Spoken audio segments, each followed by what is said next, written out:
Morning dear friends, welcome in home science tutorial. तो इन दिनों हम देख रहे हैं कोविड-19 का दौर है, जिसमें कि वायरस का संक्रमण इतना ज़्यादा फैल चुका है कि रेगुलर क्लासेस नहीं हो रही हैं। हम अपने फ्रेंड से, रिलेटिव से मिल नहीं सकते और हम उन्हें व्हाट्सएप, फेसबुक के जरिए अपने मैसेज भेज रहे हैं। तो इस तरह से ये मैसेजेस को हम फ़ोन के द्वारा, फेसबुक के द्वारा भेज रहे हैं। तो ये क्या कहलाता है? ये है एक संचार की प्रक्रिया, जिसमें कि हम अलग अलग परिस्थितियों में मैसेजेस को देखते हैं, उन पर विचार करते हैं, विमर्श करते हैं, अवलोकन करते हैं, किसी भी जानकारी को विश्लेषण करते हैं और उसके बाद उसको किसी चैनल के द्वारा हम सेंटर तक भेजते हैं। तो इस तरह से मैसेज को आदान प्रदान जो होता है, इसको हम कहते हैं कम्युनिकेशन या संचार। तो जब हम संचार की बात करते हैं तो इसमें एक होता है कम्युनिकेटर। कम्युनिकेटर या ये वो व्यक्ति होता है जो कि मैसेज को भेजता है। ये इसको हम सेंडर भी कह सकते हैं या इसको हम सोर्स भी कह सकते हैं। अगर मैं हिंदी में इसको बोलूं तो इसको बोलूंगी संचारक, प्रेषक या स्रोत। यह वह व्यक्ति होता है कम्युनिकेशन के प्रोसेस में जिसके पास एक मैसेज होता है और ये इस मैसेज को दूसरे लोगों तक भेजना चाहता है। तो ये कम्युनिकेशन का एक बहुत ही प्रमुख घटक होता है। इसके पास एक होता है मैसेज। अब ये मैसेज क्या हो सकता है? ये मैसेज कोई सामान्य जानकारी हो सकता है या कोई विशेष तकनीकी जानकारी हो सकती है, वैज्ञानिक जानकारी हो सकती है या किसी एक बड़े समूह से रिलेटेड कोई स्पेशल इंफॉर्मेशन हो सकती है। अभी जैसे मैं होम साइंस सब्जेक्ट पढ़ा रही हूँ तो होम साइंस के स्टूडेंट्स के लिए ये विषय से संबंधित जानकारी है, तो ये कहलाएगा मैसेज। इसके बाद मैसेज को कम्युनिकेटर एक चैनल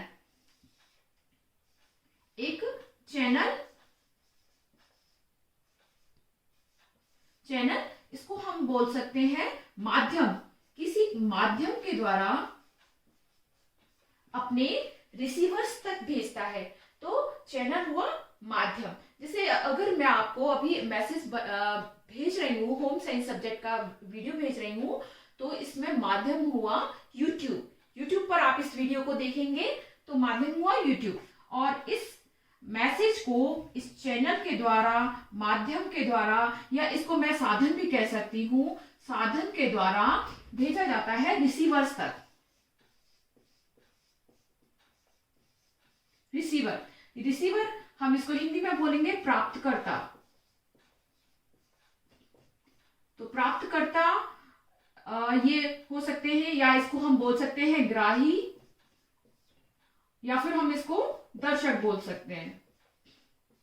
तो ये रिसीवर जो है, कम्युनिकेटर ने या सेंडर ने जो मैसेज भेजा है उस मैसेज को प्राप्त करने वाला होता है। इसको प्राप्तकर्ता, ग्राही या दर्शक बोलते हैं। और ये महिला, पुरुष हो सकती है या कोई बूढ़ा व्यक्ति, जवान, बच्चा, कोई भी व्यक्ति रिसीवर हो सकता है, किसान हो सकते हैं। ठीक है, तो ये कम्युनिकेशन की प्रोसेस है जिसमें कि एक मैसेज भेजने वाला प्रेषक होता है, यहाँ एक मैसेज होता है। मैसेज कोई सामान्य जानकारी हो सकती है, जैसे आप अपने फ्रेंड से सब्जेक्ट के बारे में बात करते हैं तो एक सिंपल इंफॉर्मेशन हो सकती है, या कोई नया आइडिया हो सकता है, नया विचार हो सकता है, या कोई आपको नई जानकारी मिली है, आपको किसी नई चीज के बारे में पता चला है। तो कोई भी जानकारी मैसेज होता है और इस मैसेज को किसी माध्यम के द्वारा, साधन के द्वारा भेजा जाता है रिसीवर्स तक। ये प्राप्तकर्ता होते हैं। और जैसे ही हमें कोई जानकारी प्राप्त होती है तो प्राप्त करने के बाद हमारा कोई रिस्पॉन्स होता है। तो कम्युनिकेशन की प्रोसेस रिसीवर के रिस्पॉन्स के बिना अधूरी है। तो यहां पर आता है रिसीवर का रिस्पॉन्स।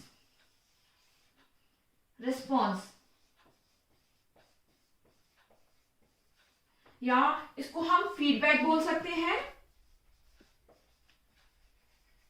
हिंदी में इसे बोलते हैं प्रतिपुष्टि।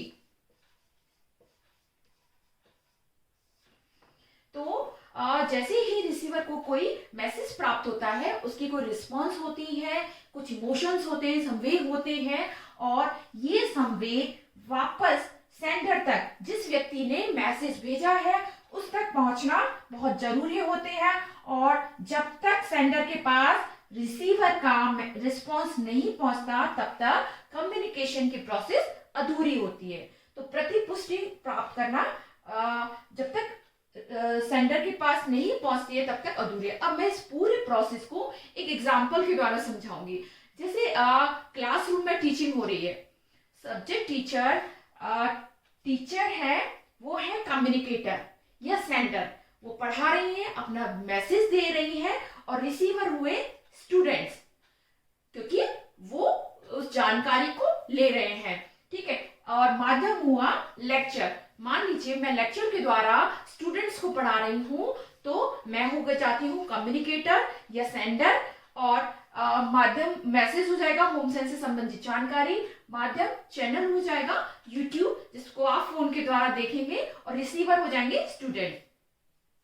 तो टीचर ने स्टूडेंट्स को क्लास में पढ़ाया और चैप्टर को याद करने के लिए दिया, ठीक है, क्योंकि टीचर उसका रिस्पॉन्स, स्टूडेंट्स का रिस्पॉन्स जानना चाहती है कि जो चैप्टर पढ़ाया गया है वो स्टूडेंट्स ने कितना याद किया। तो उसके बाद टीचर जब इस चैप्टर को अगले दिन क्लास में पूछती है तो वो कहलाएगा रिस्पॉन्स, यानी कि प्रतिपुष्टि।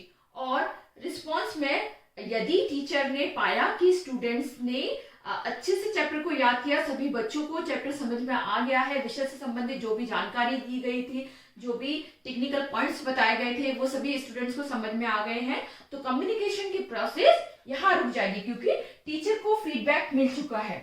यदि टीचर को फीडबैक इस तरह का मिलता है कि स्टूडेंट्स को चैप्टर समझ में नहीं आया है, तो क्या होगा, कम्युनिकेशन की प्रोसेस फिर से दोहराई जाएगी।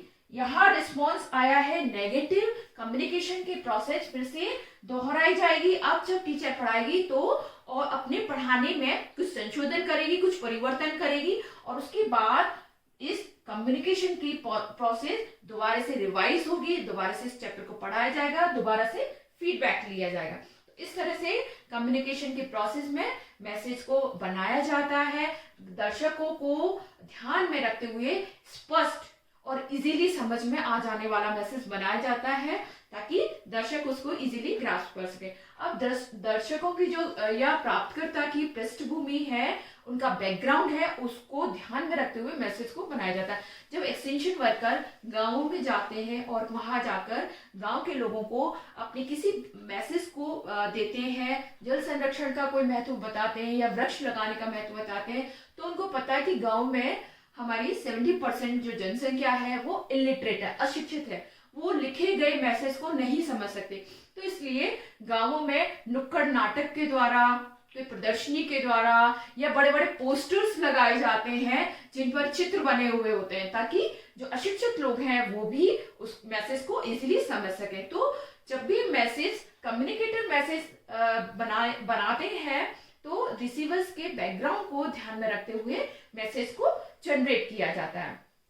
तो ये पूरी जो प्रोसेस है ये है कम्युनिकेशन की। इसको SMCRC मॉडल भी कहते हैं,